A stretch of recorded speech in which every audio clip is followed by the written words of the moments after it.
Welcome to another episode of Not So Popular Opinions. Today I'm speaking with Ashley Scott about LGBT issues.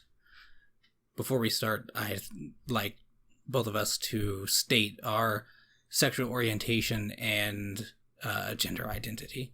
So I'll go ahead and start. I'm a dangerous straight white male. Oh, hot damn. I identify as a woman, and I am pansexual. Right. Can you explain what exactly pansexual is? Pansexual is, I can Google it if you need me to, but it is... I'm aware. Okay. But just for people who are listening. Pansexual basically is you don't care what is in your pants, you care is what is in their heart. Like my example, I think dicks are gross, and I think pussies are gross. I care what's in your chest, not in your fucking pants. Oh, wow. All right. Well, we're going straight there. Okay. Well, I guess we can start off with the most current thing in the news and in politics right now, which is a Supreme Court case that's going on. It's 3 different cases, but one ruling will affect all 3 cases. And that is 3 people have been fired. I think they've all been fired. I actually don't know the complete specifics of their different cases. Mm-hmm. But the argument being made by their lawyers to the Supreme Court is that them being fired was due to sex discrimination, but they were fired due to sexual orientation or gender identity. One was a trans woman. One, I have no idea what his story is, and the other was fired, I think, just for being gay. And so their argument is that under the Civil Rights Act of 1964, Title VII, which sets the precedent for you're not allowed to discriminate against potential employees or employees based on sex, that sex applies to sexual orientation and gender identity. Let's see. Nobody should really be fired just because of their sexual orientation. Like, if you fucking suck at your job, yeah, you should be fired. But you shouldn't be fired because you're a guy fucking guys, or you're a girl screwing around with girls, or you're screwing around with everybody. But you shouldn't be fired because of sexual orientation. I know back in the 80s, when the AIDS thing was going around, you know about that? Just like when AIDS, was first hitting the mainstream information, people knew about it and all that. A lot of the landlords, if they found out that you're gay or you had AIDS in the wintertime, they would shut all your heat off. They would shut your electricity off just so you would die. Or try to get you to leave, go somewhere else. Yeah. Huh. But... Yeah, I didn't know that. I didn't know anything about that. Oh, yeah. Well, okay. Before we get to the next part of that part of it, because you mentioned housing and you mentioned HIV or AIDS, but not same thing, but they go hand in hand. Housing discrimination. I'm assuming that you believe that under no circumstances there should be housing discrimination. In context of what we're talking about, specifically gender orientation, gender identity, sexual orientation.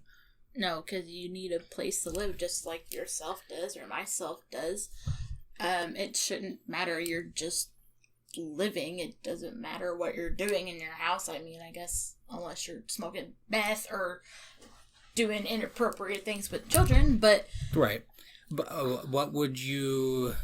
But, okay, so I agree morally, but disagree on a political basis, but not because I don't think they don't deserve housing, but because looking at a landowner's point of view. So let's say I'm a landlord. A landlord, I only own 2 different properties. All right, let's say I am a devout Christian or whatever, and I want to use my home to give a home to a good Christian family. Should I be allowed to choose who lives in my property or not? See, it is your property. I'm not... Oh, shit, you got me there. But yes, you do get to choose who stays on your property because it is yours. I understand where you are coming from. But, like, say there's a family with kids and then you're a gay couple, you would more likely give your rent or whatever, your property, to the people that have the children. That's where you need to be leasing out to, because they have kids. They would need that more than what couple B would need. What if the gay couple had adopted children? That I don't know. Because then it still goes straight to straight Christian, quote unquote, normal family, gay couple adopted children. See, then that way, then I would look at it financially, like, do, like, a credit check. Like, okay, so if, like, the straight couple, they had, like, shitty credit and they're always behind and can never pay their shit, then, no, they wouldn't be where you're renting from. And if the gay couple had, like, awesome credit, it was always on time on their bills and stuff, then, yeah, they would need to get the housing that you're wanting to lease. Right. Yeah, and one thing I think we can definitely agree on, regardless of my thoughts on landlords that have a small, because I would only defend landlords that have a small amount of properties to rent. Mm-hmm. But if it's someone who owns, let's say, a apartment complex that has 30 units in it or whatever, they shouldn't be allowed to, just because that's just too many housing that you're allowed to not provide to people. Yeah. But if you own 2 to, I don't know, let's say the max 5, if you only own like 5 different properties, mm-hmm. whatever, I think you should be allowed to decide who can live in those properties. Now, let's say if you are a landowner that owns individual homes, but you have like 15 homes in one location, that you own too many homes to be able to discriminate against who lives in them. And then the other thing, which was the HIV and AIDS, yes. is the military service. So if I remember this correctly, it is currently, and has been for a while, not illegal, but isn't it the don't ask, don't tell? I don't know if that has to do with that or not. I don't know if that has to do with sexual orientation or if that has to do with HIV and AIDS or both. Because I don't remember. I know that was put into place. I was like 8. Yeah. So I don't know a whole lot about that. I don't even know if that's still in effect or not. I do know that I'm pretty sure it right now it is in effect that people that have HIV or AIDS. Oh no, it is. Yeah, sorry, because Donald Trump last year, 2018, passed something called Can't Deploy, Get Out, I think is what it was called, which is if you're serving in the military or going to serve in the military, if you can't be deployed for any reason, which would be having HIV or AIDS, because mm-hmm. that is a blood, like you can get that from blood contact. Yeah, you can pass that on to a lot of people and fuck some shit up. Right, yeah.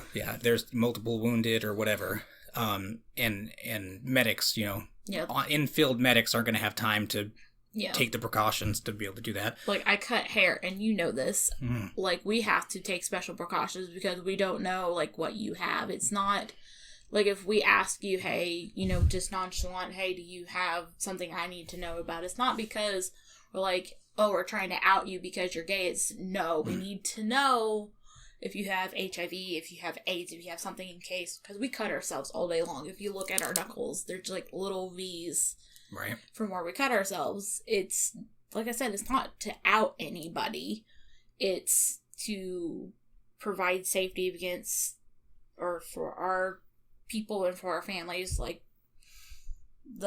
you can't be deployed if you have HIV or AIDS, which I totally get, because your medics don't have time to fuck with that shit. Right. It's too much, it's safety measures. It's too much of a risk to allow people that have HIV, AIDS, or I'm pretty sure hepatitis C as well, I know Hep A is, or is it B, is cold sores. I'm not too sure about Hep I'm pretty C. sure you can serve if you have Hep B. I may be incorrect, though. I know for sure that Hep C, I think I know for sure anyway, that Hep C can't. But yeah, okay, so we can agree that it is not discriminatory in a civil rights sense to not allow people with HIV. And HIV and AIDS isn't only a same-sex issue, which a lot of people, I mean, mainly it is, but a lot of people who are straight also have AIDS and HIV. So, pregnant women, they can easily pass that on to their unborn child. Just like if you have, I think it's chlamydia or gonorrhea, you can pass that on while you're giving birth. Yeah. So it's not just a gay or straight thing. It is both sets of people can have it. Yep. And people that have anal sex specifically. Yep. It's the easiest way to contract that. All right. Okay. Well, we agree on that. So there's one thing so far.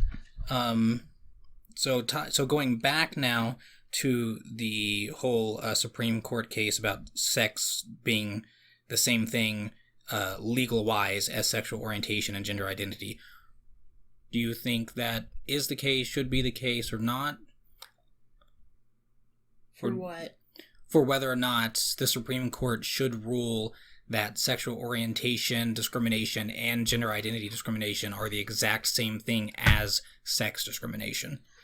It can't be like in some places overseas, you can be fired just because you're a woman.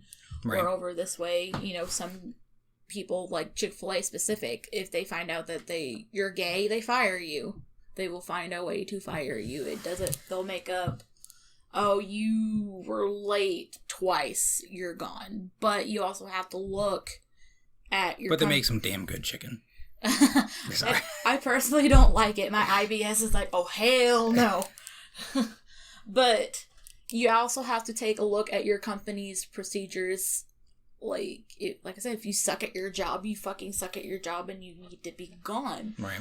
But if they are firing you just because you like women or you like men or you identify as this or you identify as that, you shouldn't be able to fire people just because of that. It's kind of, if you think about it too, it'd be like firing somebody just because they got a new tattoo. Yeah, depends on what that tattoo is. You get fuck tattooed on your forehead. Sorry, but you should. I think they should be able to fire that person. Yeah, or especially if it's on like the back of your neck. Yeah. I had this dude the other day that had like fuck tattooed behind his ear. I'm like, oh, hello. Oh man. Okay. Well, so I'm not going to keep going on about this. I'm going to give my thoughts real quick on the sex and the Supreme Court case thing. I've read some of the arguments that they've made, which is like, for example, for a transgender person who hasn't gone through any procedures or anything to transition, and they're basically just a man wearing a dress at that point in time. Yes. That it's sex discrimination because it is a man wearing a dress, which that argument kind of makes sense because it is a man wearing a dress and they would be fired because they are a man wearing a dress. However, businesses are allowed to have their own dress codes in place. Yes. And if you are a man and you were working there and presenting yourself as a man and you haven't done anything to present yourself as a woman other than wear a dress, you're violating dress code. And I see that because you are violating the dress code. But if you go up to your manager or whoever's in charge and be like, hey, I identify as this, some of them will be like, okay, follow female dress code. Yeah. Yeah. When I worked at the youth home, that I was in the, I don't know, I wasn't in it, but I was eavesdropping in a conversation between my CEO and my manager, and they were having that exact conversation. The CEO pulled me into it. It was like, if Trevor wanted to come in here dressed as a woman the next day, I wouldn't care. But say one of our CRSs, which go to court and stuff for the kids, if one of them wanted to wear a dress and they were a man, that's a problem because they're going out and, presenting themselves wearing a dress with a beard or whatever. I don't know. But that was like a little anecdote from a conversation I've actually heard in the workplace rather than reading someone else's. Now, in Amy's case, which is the transgender woman Supreme Court case, I haven't read her case, so I don't know. I haven't read any of this. So I'm like, okay, what the hell's going on? Yeah. It's under the radar. Everyone's just talking about impeachment and all that other stuff, so no one... The normal shit. Right. Like, impeach the giant Dorito! Yeah. So, I don't know if she did have a conversation with them. It sounds like, from the little bit that I've read, that she did just show up, wearing women's clothing one day. Yeah. Which, I think, if you're going to do that, she should go to your manager, have a conversation about it, and disclose tell them, hey, this is what's going on, and then most of them be like, okay, cool, just follow what you identify as dress code. Yeah, and then if they have a problem with it and fire you just because you came out and said, hey, I'm trans, then I think you have more of a case than saying, hey, I was fired because I came in wearing a dress one day. Yeah. And then the last bit on this is my thoughts exactly on whether sex should include those two things. Is one, it kind of completely, to me, there's a bit of a hypocrisy between, like mainstream outspoken LGBT advocates who say that gender and sex are two different things. They've been saying that for a long time. Yeah, I remember hearing something like that. Like, I see both sides, but like on your fucking driver's license, it says sex, male or female. Yeah, and they in Indiana, they are trying to get it to where you can change that. And it says gender. That. They said we're going to get it to where you can change your gender on there, but it doesn't have gender on there. It has sex. So now we've moved the goalpost from sex and gender being two different things, sex being biological and gender being social construction, to now, since it fits your ability to the Supreme Court case and to legal things like a driver's license, now all of a sudden sex and gender is the same thing, which is what conservatives and scientists have been saying for the whole time, and being called bigots and homophobes and transphobes for saying that exact same thing that they're now saying. I see both sides. Like, I could see the gender is what you feel and sex is, or no, the opposite way around, is what you are, but I also see the scientific part of it, so I'm just right there in the middle. I'm like, whatever, tote y'all's goats, I don't care.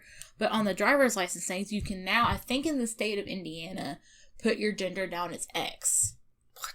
Yeah. So, I do remember seeing something that was a government thing online that had to be filled out, and there was, male, female, X. So now you say that sounds familiar. I don't know. I understand why they're doing it, because some people are like, I neither masculine or feminine. But that could cause a lot of problems, especially like medically, like with your anatomy. Like if you have to go to the hospital and they have to, I don't fucking know, do something that has to do with hormones. That could really seriously fuck some shit up. Mm-hmm. I think what they need to do on your driver's license is maybe put, like, say you're transgender and you're going from male to female, put some indicator so they know, like, if they have to do something with your endocrine system, that that they're becoming a, how am I going to word this? Becoming a female. There we go. Yeah. And well, I think it also makes it difficult crime-wise. Mm-hmm. Because let's say you aren't a surgically transitioned or hormonally transitioned transgender person, and so you are just a man wearing a wig and a dress, makeup, and you do look kind of feminine, which some do, but and then your driver's license says X or female, you commit a crime. You take all that off, present yourself as male again. They still be able to get you because of your name and all that, but it's still, I imagine it would make it probably a little bit more difficult to do that. Yes. Or at least they would provide some pretty large confusion, legal-wise. Yeah, because I know, like, you remember they go for looking for a suspect, it's like, they're this tall, brown hair, blue eyes, and I think they're male, female. Right. Because like, who am I looking out for? A guy or a woman? What? What am I looking out for? Dick or titties? Or both. Or, like, for all you know, they could be a freaking drag queen. You don't know. But, so to end on that subject is... Oh, man. Where was I? So they say that the sexual orientation, gender identity is not... there's no federal law protected over... Actually, hold on. I think that's what I have a... Yeah, I have a quote on that real quick. Hold on. This is the only thing I got from something. This is from pridelegal.com. And they state that there is still no federal law prohibiting employment discrimination on the basis of sexual orientation or gender identity. That's not true. Because the Civil Rights Act of 1964, Title VII, is used for the EEOC laws, which apply to every business with over 15 employees. And in the EEOC laws, it states that you cannot discriminate on, for any reason, a potential employee or an employee, including firings. And in that, the things you can't discriminate them for is those two things. Because I know it's like race, religion, disability, age, sexual orientation, gender. Like, I know, like, for example, like, if you're pregnant, a lot of people, they don't want to hire, like, if you're heavily pregnant, days away from giving birth, they really don't want to hire you because it's like, we're going to hire you, and, like, a few days later, you're going to be on maternity leave. And we're going to pay you while you're not working after we just hired you. Yeah, like, because we had a lady at the nursing home I worked at.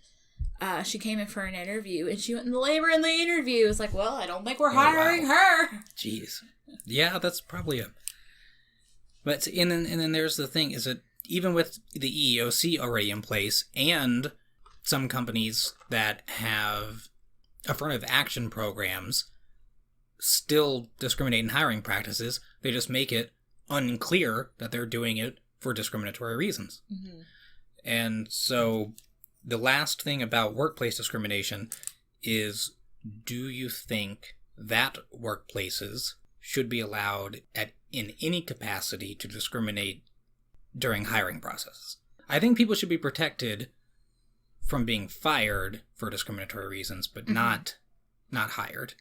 Like, I can understand, like, from a business point of view, like, for example, I cut hair. If you have one arm, I'm probably not going to be able to hire you because you got to hold the comb in one hand and the scissors in the other.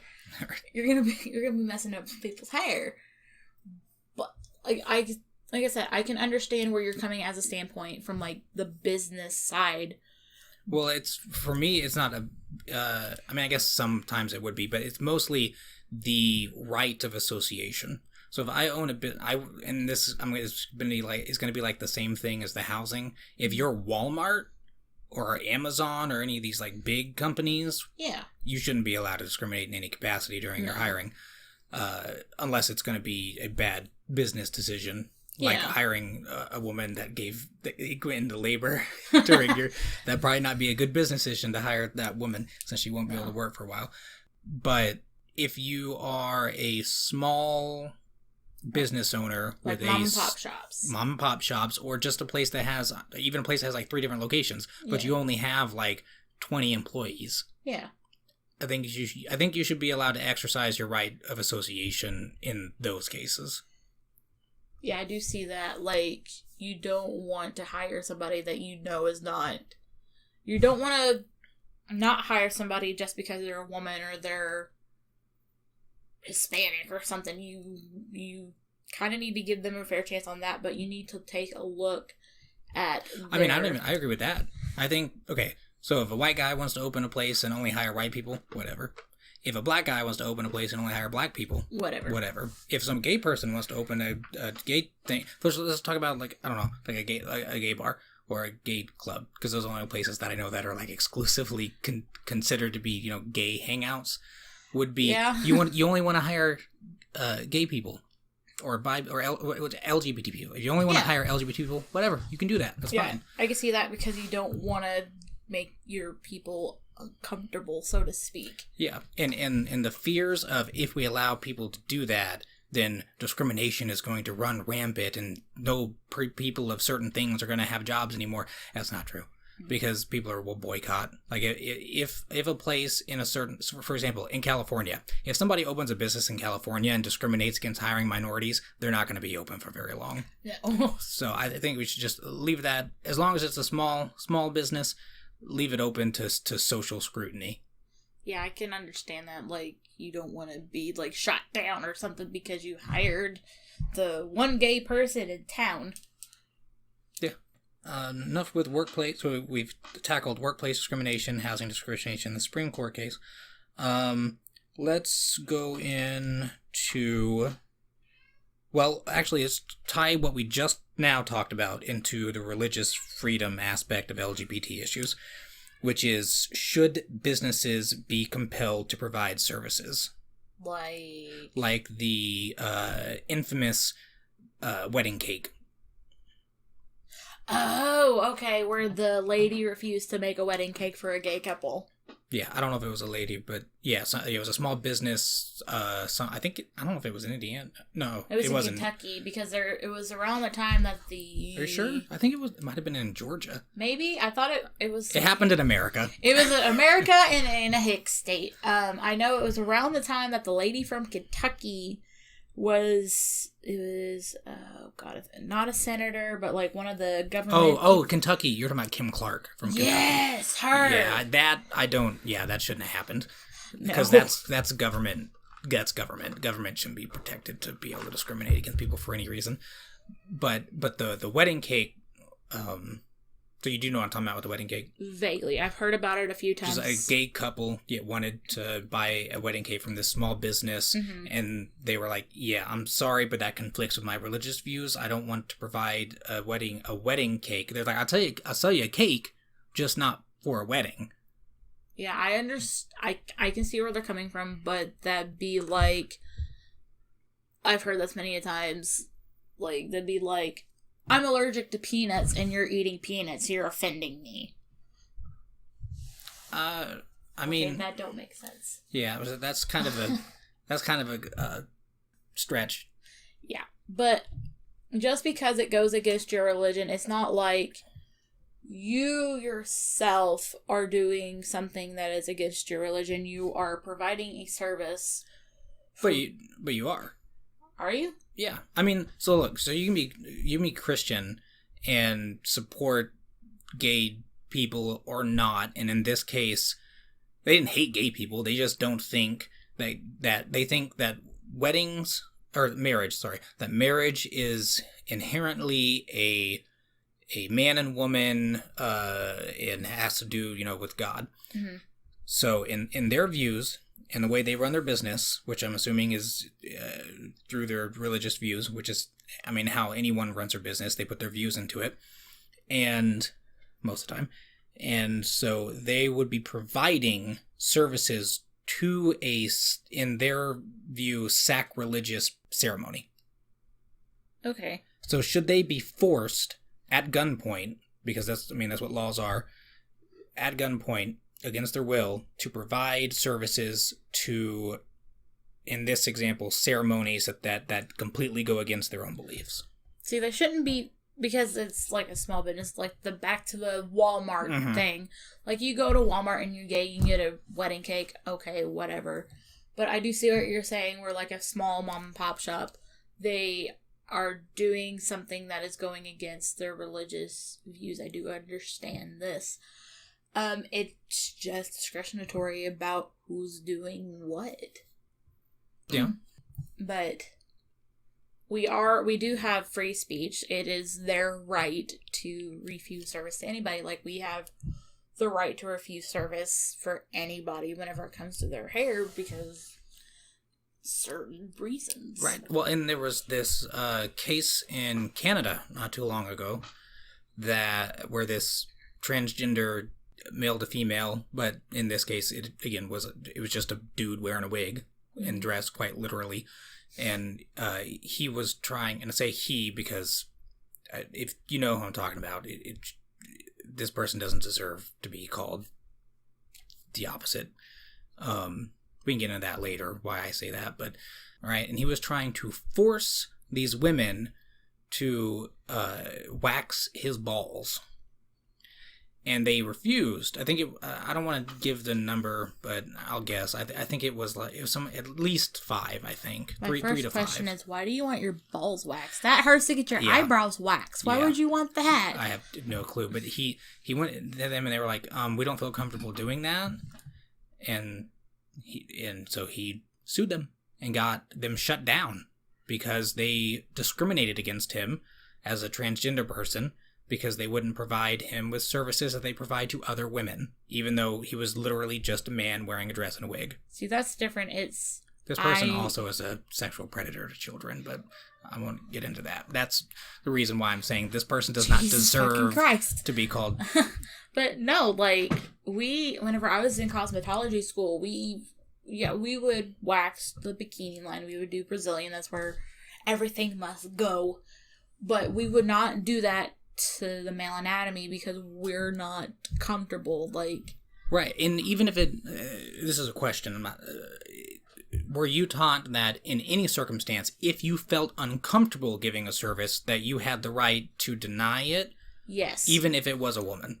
Yes. That's what I figured. Because you're touching someone else in a, very intimate place. Like, right. We were taught, like, now whenever I was in school, you couldn't refuse service to anybody or you'd be kicked out for the day unless it was, like, waxing balls. But we were taught, especially where I work at now, like, I don't do highlights because I'm very uncomfortable doing them. If you are uncomfortable providing a service, you should not be made to do that. Waxing a penis and testicles is different than waxing a vagina. That and balls smell weird. I know if you don't wash your bits, you don't smell fresh as a daisy either. You're not wrong. Like, there was one day someone was like, if they were refusing to do a bikini wax because she smelled weird. You opened up the aesthetics room and it smelled like 3-day-old tuna.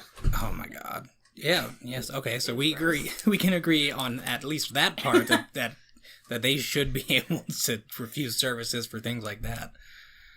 Oh man. Alright, let's go into transgender rights. So, military service. Yes. They can now serve in the military, but there was a little while back the whole Trump transgender military ban. I don't think I heard about that one. I don't read into politics. Yeah, well, it was a real quick thing. I think he did it by tweet. So I don't have Twitter. Neither do I. But so he banned military people until it was overturned. Or military people. He banned transgender people from serving in the military, at least definitely in combat roles, for a time until it was overturned. And this was on the basis, I don't want to speak to him because I actually didn't read that much about it when it happened either. But I do know that the medical side of being transgender and the mental illnesses attributed to being transgender played a role in why he didn't see them fit to serve in military. See, I understand that because, like, I have been told by an Army recruiter, with my mental health and my physical health, I would not be able to serve. Yeah.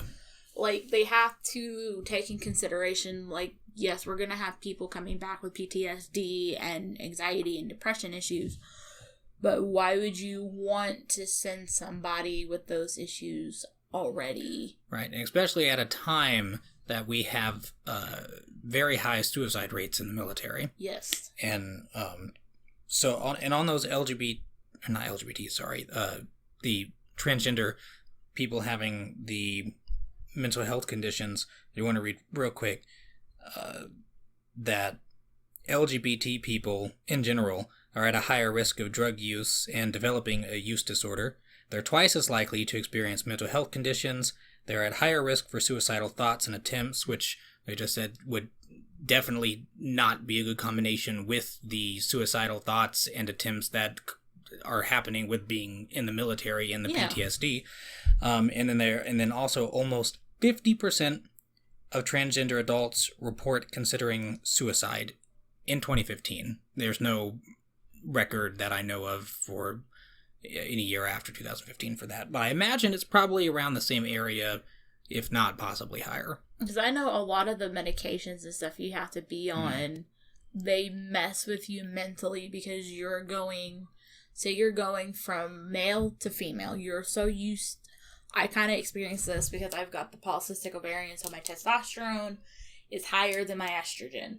You start messing with those levels, you're gonna start causing some problems in your hardwiring. Yeah, anytime you're messing around with chemicals in your bodies, there's probably going to be some kind of after effect along with it. But like I said, you have to be careful. Like the medicine they are on, like you said, it can mess with it. Like, and then they have to take from being on estrogen, they have to be on antidepressants, and they have to be on anxiety medicine, and then it's just like a freaking pill salad. Yeah, and if you're in the military's paying for that. Yeah, I imagine they're having to pay for the medic. I actually don't know how this works, but I assume that the military, in some capacity, takes on your medical expenses when you're in it. At least, definitely after you've left in the VA, which is all taxpayer dollars. So, all right, bathroom bans. Yes.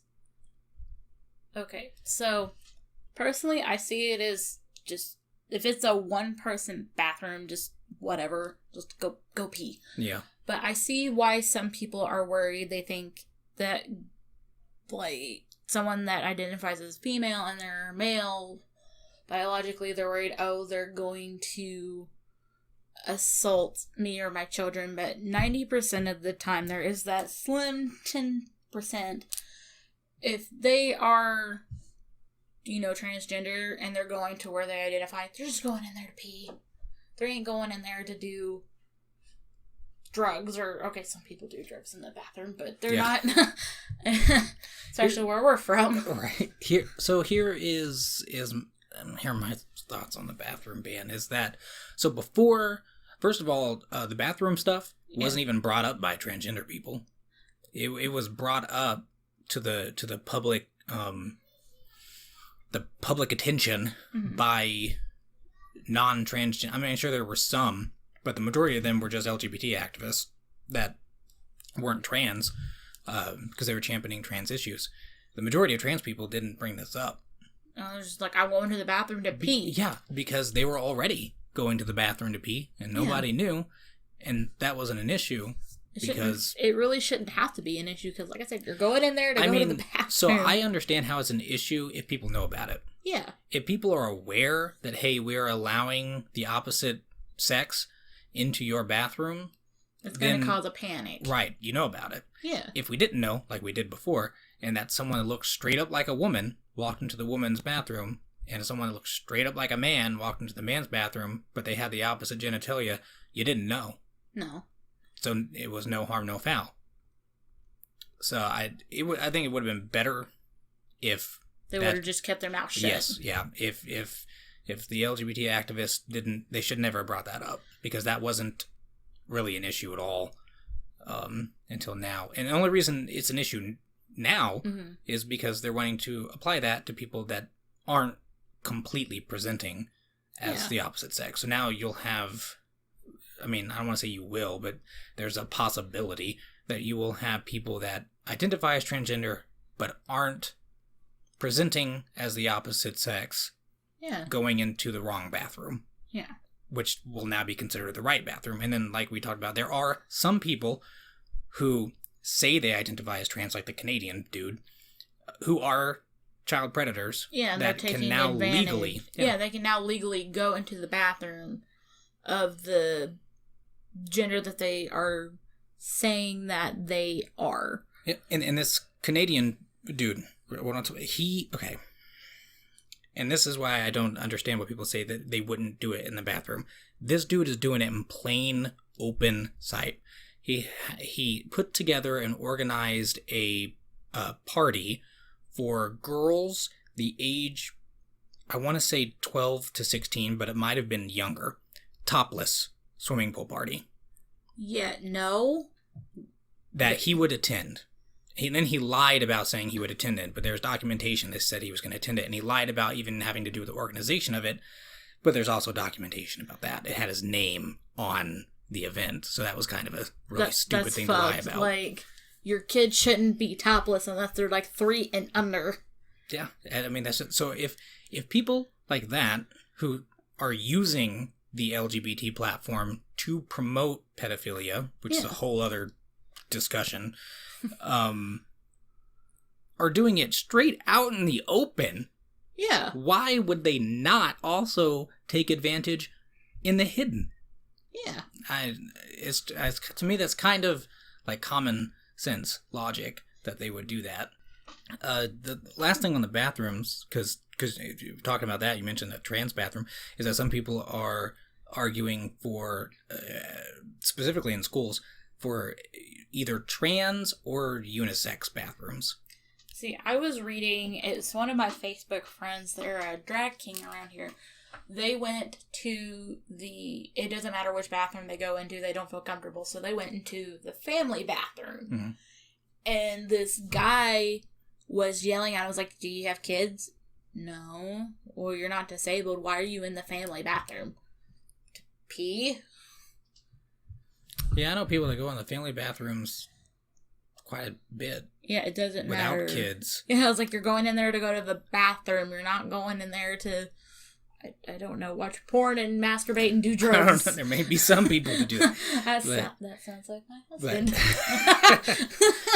But the idea of requiring schools specifically to put in place unisex or trans bathrooms is a terrible idea. Because then you have to, first of all, you have to create a whole new bathroom. And that's just taking funds from where they really need it. Like, for example, Boonville, the high school, they, instead of replacing the freaking ceiling in the art hallway, they bought TVs that they don't use and the microwave that they don't use. But but we remember the microwave. It was old as shit. Then my senior year, someone exploded a Hot Pocket in it. Jeez. And it smelled like burnt Hot Pocket for like 2 weeks. But it's a huge unnecessary monetary cost. And then if we're also worried about because they say that bullying plays a very large role in like teen and child suicide thoughts among specifically LGBT people. If you are then putting up a bathroom saying, hey, if you go in this bathroom, you're trans. Kind of like a big red flag saying, bully this person. Yeah. And then, like, you have the schools that are like, yeah, we don't condone bullying. And then whenever you try to report it, you're a tattletale. Yep. I hate schools. All right. Let's go on to the next thing, which is disclosure. Should transgender people, obviously I'm definitely not saying this should be a law or anything, but like socially, should transgender people disclose the fact that they're transgender to hookups or potential dating partners? I don't know. I mean, it'd probably be a good idea. So like if like say they're gonna perform oral or anything, they're not surprised like, wait, you said you're a woman and you have a penis, what the fuck? Yep. But I think it's a good idea, but I don't know, like, should it be required? You shouldn't have to, but I think if you're gonna see each other naked, just be like, hey, heads up. Yeah, it's probably an important thing, because okay, there are some extremely convincing trans women. Some that look like straight up like they were just born women. You would never be able to tell the difference until they pull those pants down. Yeah. So it's kind of like if you have a sexually transmitted disease, you're not required to, but you probably should. So you're equating being trans. No, I'm kidding. Kidding. Yeah. It's and you can't, if you don't, and then you get into the apartment or house or motel or wherever you're taking them, and and they find out you have a penis and you get punched. I feel like that's on you. But then also on the disclosure, so one argument that was being made by some pretty radical LGBT activists was if you did require that, or you did find out that they were trans, and then you were like, nope, sorry, that you are transphobic. I don't think that would be transphobic. It's just like... It's sexual preference. Which is the whole point of LGBT. Is championing your ability to have sexual preferences. But they say that if you have sexual preferences against LGBT people, specifically trans people, then you are discriminating. I mean, you are discriminating. It's a form of good discrimination of, hey, I don't like this, but I like this. Yeah. I don't know. So that I could see it both ways. Like, it's, say you get to the hotel room or wherever the fuck you're going, and they don't tell you, and you're like, wait, what the fuck's going on? You're, like, are you biologically a woman? No, sorry, you're a nice person, but I don't want to do that. Yeah, I mean, it's pretty important. I mean, think about this. Because trans people obviously have sexual preferences too. Yes. And some trans women, they're not gay men. They're for the sake of talking biologically, they're straight men who put on the appearance of being a woman. So if another woman comes and they're trans, but neither of them present that they're trans to each other, they get back, and the first trans woman finds out that the other trans woman isn't actually a woman but is trans. Mm-hmm. That's the same thing as a straight man thinking that the trans woman is a real woman. Yeah. And it's not discriminatory for the trans woman to be like, hey, you're another trans woman. I thought you were a woman. That's not cool. Yeah. Like I said, it's like STDs. You don't have to tell them, but it's probably a good idea. Yeah. All right. Don't wake up with the weird itch in the morning. Right. Or the sore asshole. But well, if you put things in there they're not supposed to, go to the ER because you got a whiskey bottle shoved up your ass and can't get it out. Okay. Pronouns. Yes. Should it be legally required that you refer to someone else as their preferred pronoun? Legally, no, but it's like calling, I don't know, a child it. Like, it's kind of like, what the fuck? Why are you doing that? Like, I call everybody dude. I call the toilet dude. Yeah, see, my policy is, first of all, if they're not forceful about it, yeah, and they are trying to really present themselves as the opposite gender, and they have done nothing to rub me the wrong way, then I'm going to be respectful. And I'll depending on how comfortable I am with them. Mm-hmm. For example, I have a YouTuber that I watch all the time. Her name is Blair White, and she is a transgender woman. I have no problem calling her her. Yeah. And this Amy person for the Supreme Court, I have no problem calling her either, because I don't know anything about her. It's not like the Canadian dude where it's like, I'm gonna sue you because you won't wax my balls. Right. I don't think that he deserves the respect of being called that. And if you're trying to force me to call you something, I don't think you deserve the respect for me to be calling you that. Yeah, I understand that. Like, if you, like, say I was presenting myself as a guy, be like, hey, can you please refer me to as he, him, instead of she, her. Right, yeah, if you're being respectful about it, or whatever. And then, so, for a personal example, when I worked at the youth home, we had a transgender, it was a girl who actually turned out to just be a lesbian who was butch, but was pressured into thinking that she was trans. Mm-hmm. And at the time she did, so we wanted to be called him and he. I didn't want to do that, but I'm not going to be disrespectful because that person didn't do anything disrespectful to me. So instead of calling her him or him her, I just used the name. Yeah. Which is fine. You just call them by their name, and then you are not sacrificing your principles, and you are not being disrespectful. Yeah, or if I'm not sure, if I don't know you, if I'm not, it's not clear that you're a male or a female, I'd be like, dude, or they, them, or I'm not going to use it because that's rude. But yeah, okay, so we pretty much completely agree on pronouns. You know that some places have made it illegal to call people the wrong pronoun. What?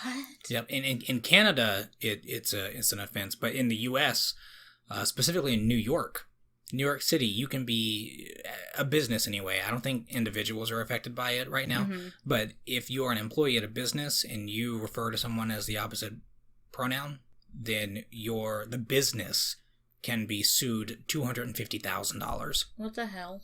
Yeah. They also put in, just to tie this real quick into free speech, because it's a free speech issue. Yeah. You can't tell people they have to say something or can't say something unless it's, an act of violence. But New York also put in place another $250,000 fine where you are not allowed to call people illegal aliens. Okay. Like, stop policing people's speech. Like, That doesn't make you, that's a legal term. Yeah. That's how the government refers to it in all documents as illegal alien. Yeah, it's not like I'm calling them, I don't know, like a pig or something derogatory. Right, but no, they consider it derogatory. That's a derogatory term. Welcome to 2019. It's getting crazy. All right, here will be a fun one. Marriage. Okay. I'm going to go ahead and assume that that you're in favor of gay marriage. I'm just like, okay, you want to put it in your butt? Cool. You Mm-hmm. want to put it in, you want to scissor each other? Fine. Like, that's where it's like, I'm moving the table. You have the right to marry who you want. Except for children. Don't marry children. That's bad. Yeah, not a good idea. So, this is a complicated issue for me, surprisingly. Really? But, okay, so I completely agree. You should be able to be with whoever you want. You should be able to do whatever you want sexually with whoever you want. Whatever, that's you. So I'm not religious, so I don't necessarily believe that religion is now tied to God or whatever. Yeah. But the history of marriage is Between man and woman only. Well, not just between me. It is a fabrication of not that fabrication wasn't the right word, but I'm sure people know what I meant. It is a thing that was put together by by way of religion. Yeah. So I mean, historically, it is a religious practice. Yes. So we can't throw out the fact that it is religious practice, even though now some people get married without the religious thing attached to it. Yeah, I tried that. Grandma said no. I mean, it's hard to get married without doing that. I didn't want to be married with the Bible and say the God stuff and all that, but yeah, I didn't either. Happened. But you know how our family is. It's like, you gotta do it this way. It's like, I was tricked into it. But anyway, because originally it's like, yeah, we're gonna do a Wiccan wedding and piss off everybody, and then my mom was like, oh hell no. I'm like, God damn it. So and that's how it was you depending on what your religious value, because at those times there was pretty much no one that didn't have religious values. Yeah. It was a religious practice. Yes. It had nothing to do with the government at all. And now it kind of does. Yes, it does. Do you know when that started? I do not. Marriage was not a legal status until 1913, which was not that long ago. And the only reason... I mean, considering it's 2019, that was like 1,000 and something years ago. Wait, did you say 1913 or 1813? 1913. Oh, fuck, I'm stupid. It's like, that's like more than 100 years ago, but that's not like 1813. Yeah, but I mean, yeah, it's not, it wasn't that too far long ago. No. And so, because America has been a country since the 1700s, which means we went like 1,000 years or something without marriage being a legal practice at all. Yeah. It didn't become a legal practice until 1913 under the Revenue Act, which, because income tax wasn't a thing. No. The only time we had income tax was during the Civil War, because income tax was only supposed to be used during emergency situations where the government needed more money to operate. Yeah. But people wanted more programs and wanted to make the government bigger, so we did the Revenue Act of 1913 and put in place a permanent income tax, and they added marriage into it to make it a legal thing so that you'd get, taxes. Yeah. So I don't think the government has any place in marriage, and if it didn't have any place in marriage, then that's fine. You get married to whatever you want. Yeah. But if it is going to be a legal practice and it is tied in to income tax, I don't know if I necessarily support gay marriage, because the point of legal marriage is to support and promote the man-woman family. Yeah. and is supposed to provide benefits for that.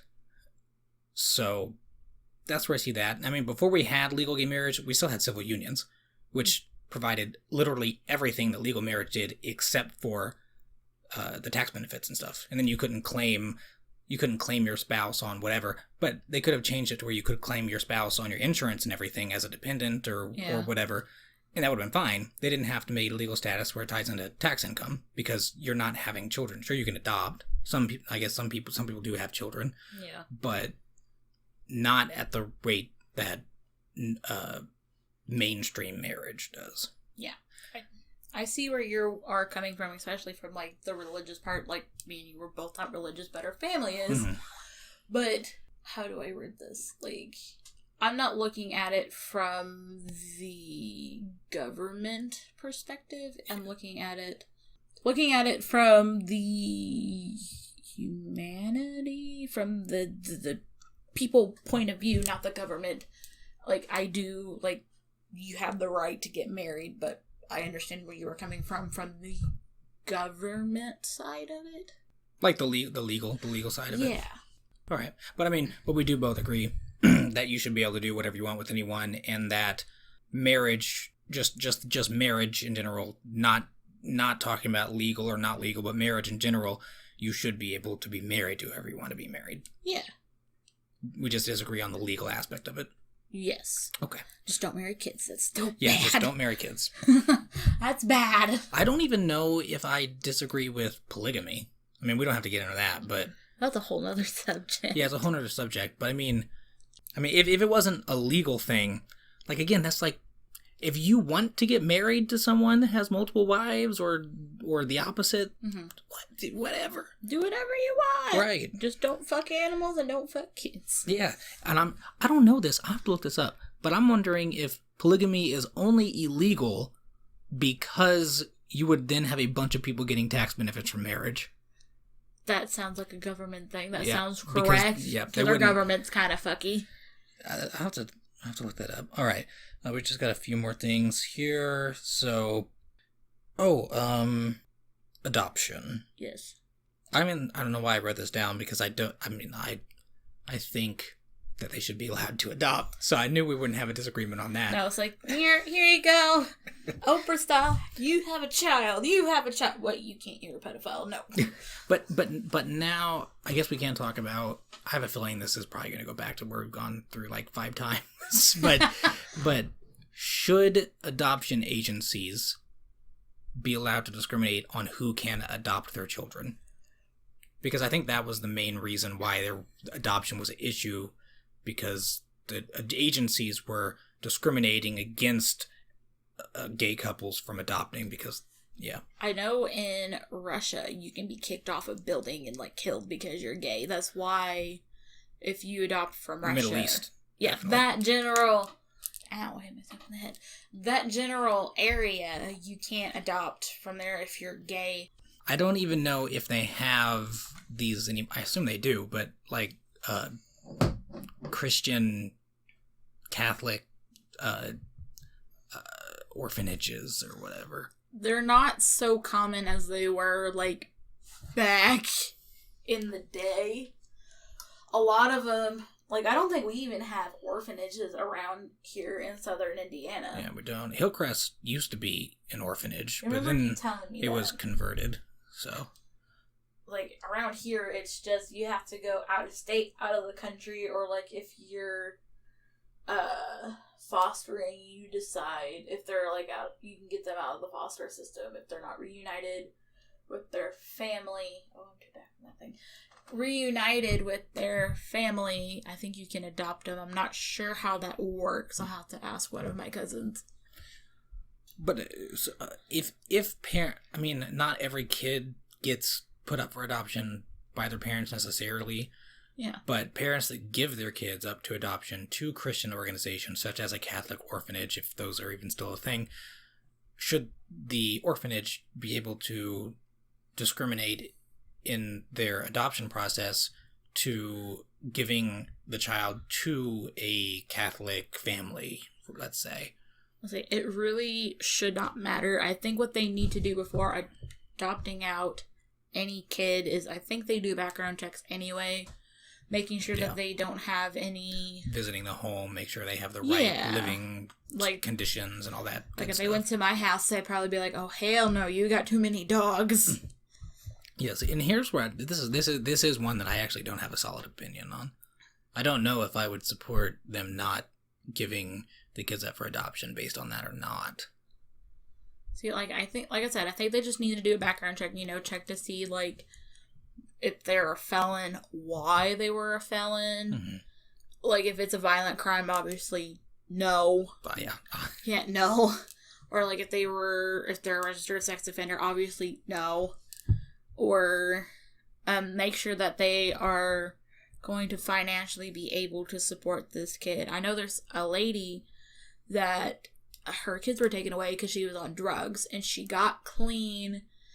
She got help. She's clean. She's been clean for a couple years, and they still won't give her kids back. She lives with her mom, I think. And this is from, this is CPS, DCS, or whatever. Yes. Not a, adoption. It's the government withholding. Yes, it's government, not a orphanage. It's one of my husband's cousin's friends or some shit.